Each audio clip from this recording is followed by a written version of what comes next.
ಸಂತೋಷದ ಹಿಂದೆ ದುಃಖ ಇದೆ. ನೀರಿನಲ್ಲಿರುವಂತಹ ಮೀನುಗಳಿಗೆ ಬೆಸ್ತನ ಭಯ, ಸಜ್ಜನರಿಗೆ ದುರ್ಜನರ ಭಯ. ಸ್ವರ್ಗದಲ್ಲಿ ನೆಮ್ಮದಿಯಿಂದ ಇದ್ದೇವೆ ಎನ್ನುವಂತಹ ಭಾವನೆಯನ್ನು ನಾವು ಹೊಂದಿದ್ದೇವೆ. ನೋಡಿದ್ದೇವೆ. ದುರುಳನಾದಂತಹ ಶುಂಭ, ಅವನ ಅನುಜನಾದಂತಹ ನಿಶುಂಭ ದುಷ್ಟ ರಾಕ್ಷಸರನ್ನು ಒಳಗೂಡಿಕೊಂಡು ಬಂದು ನಮ್ಮ ಯುದ್ಧದಲ್ಲಿ ಸೋಲಿಸಿ ಸ್ವರ್ಗದ ಅಧಿಕಾರವನ್ನು ಕೈವಶ, ಪ್ರಪಂಚವನ್ನೇ ವಿನಾಶದ ತೊಂದರೆಯುವುದಕ್ಕೆ ಮಾಡಿದ್ದಾನೆ. ಸಜ್ಜನರಿಗಂತೂ ಬದುಕುವುದಕ್ಕೆ ಯಜ್ಞಾದಿ ಪುಣ್ಯ ಕರ್ಮಗಳು ಲೋಕದಲ್ಲಿ ನಡೆಯುತ್ತಾ ಇಲ್ಲ. ಮಾನವತೆಯರಾಗಿ ಬದುಕುವುದಕ್ಕೆ ಸ್ತ್ರೀಯರಿಗೆ ಕಷ್ಟವಾಗಿದೆ. ಪಂಚಮಹಾಪಾತಕಗಳನ್ನು ಮಾಡುವುದಕ್ಕೆ ದುಷ್ಟರನ್ನು ಹೆಸರುವುದೇ ಇಲ್ಲ. ಬರೇ ದೇಹ ಸುಖ, ಅದಕ್ಕಿಂತ ಮಿಗಿಲಾದುದು ಮತ್ತೇನೂ ಇಲ್ಲ ಹೀಗೆಂದು ಭಾವಿಸಿದ್ದಾರೆ. ಸ್ವರ್ಗವನ್ನು ಬಿಟ್ಟು ಇದು ಕಂಡ ದಾರಿಯಲ್ಲಿ ಹೋಗುವಂತಹ ದುಸ್ಥಿತಿ ದುರ್ದೆಸೆ ನನ್ನ ಪಾಲಿಗೆ ಬಂದು ಬಂದಿದೆ. ಏನು ಮಾಡೋಣ? ಲೋಕವನ್ನು ಸುಸ್ಥಿತಿಯಲ್ಲಿ ಇಡುವ ಬಗೆಗಿಂತೂ ಹೇಗೆ? ಯಾರ ಮೊರೆ ಹೋಗಲಿ? ಬ್ರಹ್ಮನಿಲ್ಲಂತಹ ವರ, ಜೊತೆಯಲ್ಲಿ ದೇಹ ಬಲ, ಜನಬಲ, ಅಧಿಕಾರ ಬಲದಿಂದ ಆತ ಮೆರೆಯುತ್ತಾನೆ. ನಮ್ಮ ದುಃಖವನ್ನು ಜಾರಿ ಹೌದಲ್ಲ, ಅಂದು ತ್ರಿಗಣಾತ್ಮಕಿಯಾದ ಓಂಕಾರ ಸ್ವರೂಪಿಣಿಯಾದಂತಹ ಶ್ರೀದೇವಿ ಹೇಳಿದಂತಹ ಮಾತು ನನಗೆ ಬರ್ತಾ ಇದೆ.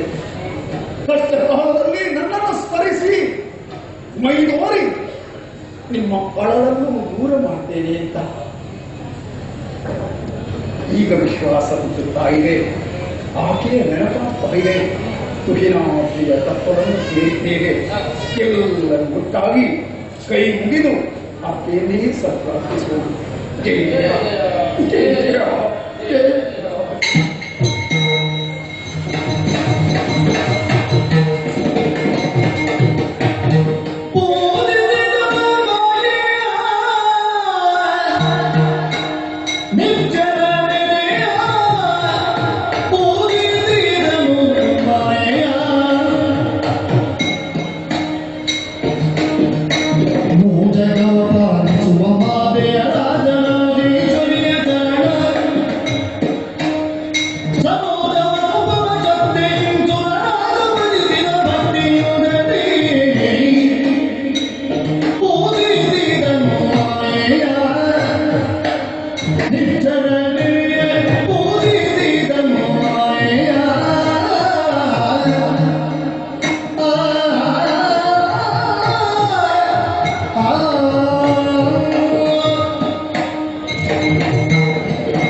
सर्वशक्ति समन्विते वयर्तिहत्राहिनो देवी दुर्गे देवी नमस्ते।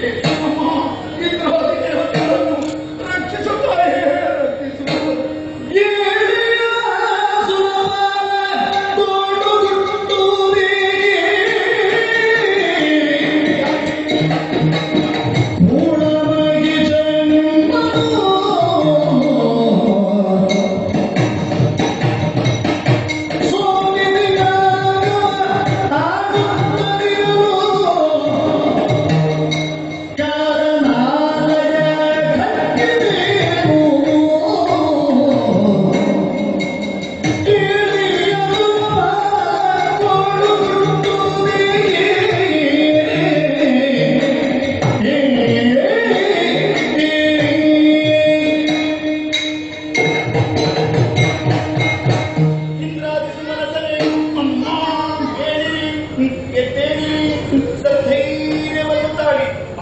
ಇದು ಅಭಯಪ್ರದರಾಗಿದೆ.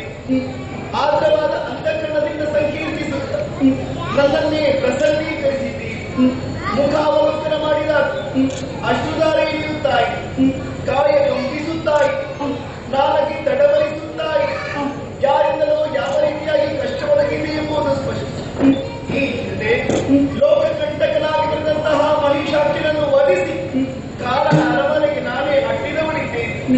ಮಗದೊಮ್ಮೆ ಯಾರಿಂದ ಬಂದು ಪರಿಣಾಮ